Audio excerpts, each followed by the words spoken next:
Paula P works here. So a little while ago, I think over a year ago now, I made a short regarding the cover request of chapter 1029 called The Tower. This, of course, is still during Wano, but the point of that short was discussing the cover request. The cover request has Bonney in a Japanese style restaurant eating soba with some otters. The focus of that short was her stockings, but based on the events of Egghead and all that we know about Bonney at this moment in time, my focus has shifted on her completely. So the important point about this particular cover request is that it's a bit of foreshadowing, because in this cover request, Bonney is wearing a furry hat with otter ears on it. This hat is very reminiscent of what Kuma looks like, because Kuma's hair is in the style of bear ears, most likely due to the effects of the pawpaw fruit, and he always seen wearing a hat. So this is a reflection of him, or it can be seen as a reference towards him based on what we know now about Bonney and Kuma's relationship. Before the whole kickoff of Egghead, we didn't really know what Bonney's relationship was to Kuma. It was heavily speculated for years, all the way back during Marineford and all that, but there wasn't any hard evidence. Now that we have that, we can look back on things that have happened prior and say, oh yeah, that was foreshadowing. Oh yeah, that did mean something. And what I always say about One Piece is that you kind of have to look at the whole thing. You kind of have to look at the whole beast to really see where things are going or where things could possibly go. And if you're wrong, hey, it was a fun time. We all had fun discussing it. If you're right, whoo-wah, you're right. So in this situation here, I was at the time focused on her stockings, but that's of course not going to be the case, because the secret of her character all along was her anti-eyebrow, which was a replacement for the sapphire scale disease. We know that now. However, looking towards the future for Bonney, I've noticed something else. In chapter 1099, which is the chapter in which she is compared to Guinea and she activates the age fruit for the first time, we have a cover request of Odin. So we're in a Japanese-esque setting again with him. There are animals in this cover request, just like the one in 1029. But this time we have Samurai Tanuki, which could be a Chomper reference. I'm not sure. But we have Samurai Tanuki, because he wore the same hat. I'm just going to say that. He did wear the same hat, these Tanuki. But okay, whatever. We have Samurai Tanuki, and they are styling Odin's hair. Seeing as how this is the chapter in which Bonney activates her powers for the first time, and she is immediately compared to Guinea, and based on how she knows what Guinea looks like, she knows what her mother looks like after viewing all the events contained in Kuma's memory bubble, it's safe to assume that this too could be foreshadowing. What I've always said now in the past, I don't know how many videos, it would make sense that if she does join the crew, that she would take up Guinea's hairstyle. Either Usopp or Robin cuts her hair in the style that she requests, and it ends up looking like Guinea's hairstyle.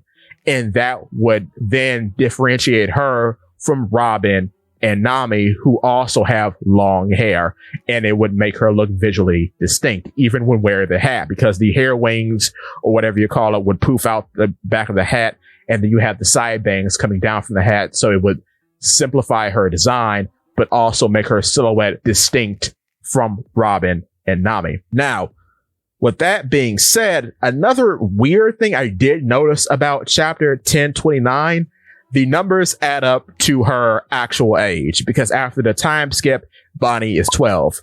2 plus 9 is 11.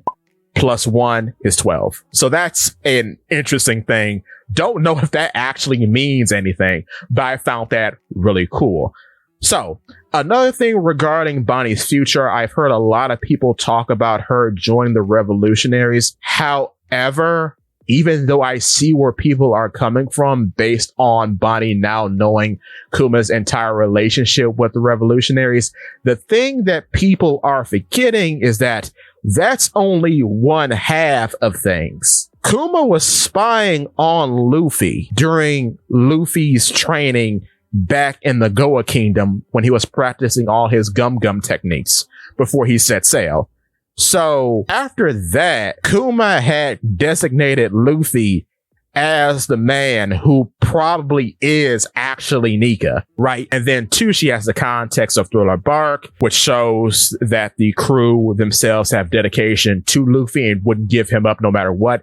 And then we have the context of Shibodi Archipelago, which shows Bonney that one, she made the right decision in saving Zoro, and two, that Luffy stands on business and is absolutely disgusted with the idea of owning other individuals. So, knowing all of that and knowing that he could possibly be the deity that she was taught the teachings of by her father, why in the world would she become a revolutionary? The math doesn't really add up for me. It doesn't make sense. It's not a connect because the revolutionaries were a part of his life. I mean, we all understand that, but, and this is me just taking an opinion based on what I've read, but quite frankly, they don't work. The revolutionaries are losers.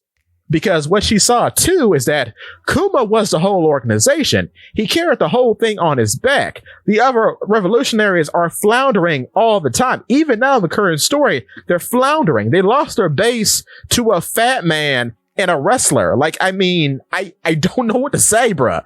So to me, it would just make more narrative sense that if she sees the man who her father looks up to and who her father deems as the second coming of this Nika figure, and then she's putting two and two together with the bounty poster that you saw, like, because she was the first one to notice that the bounty poster has changed. So that too has to be a thing.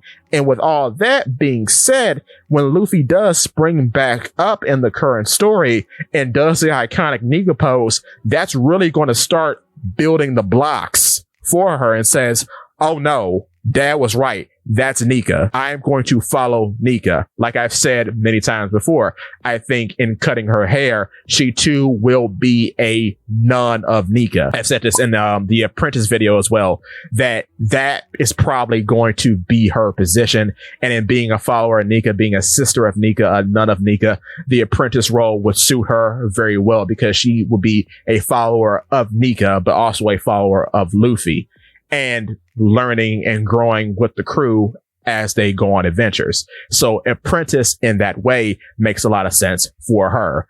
And then unlike other child characters like Otama or Otoko, she has pirating experience. She's not just a little girl. She's very capable and she can handle herself. So it makes a lot of sense in the way that the story is going that she does indeed join the Straw Hats and follow Luffy, because the Revolutionary Army, like I said in the Evil Evencall video, I think the reason why they aren't given as much screen time or significance as the Marines or the pirates is because even though this is pretty late in the game, I think there's going to be a huge reconstruction period with Sabo as the leader, because in the way things have been going, the revolutionaries have only profited off of happenstance and have lost in every other situation, which doesn't really bode well, at least to me, to accept them as a world power. Because even though Blackbeard, Luffy, and Buggy flounder and flip-flop, they come up on top. They do always win. They always win. Even if there's a point of weakness, a win is not too far behind. So I don't know. And then Shakes has a flawless win record. So what do you make of that? You kind of see what I'm saying? So it doesn't really make sense from a narrative standpoint for Sabo, like Ace, to be in a greater man's shadow for the entirety of the narrative.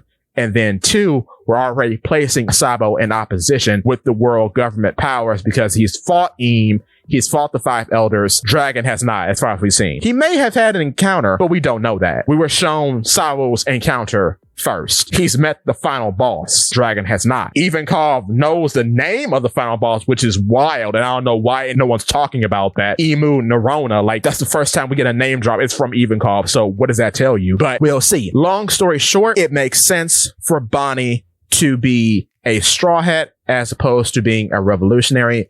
based on Kuma's backstory, there's a greater emphasis on Nika and Luffy than there is for his tenure as a member of the Revolutionary Army. And with that being said, give me your thoughts.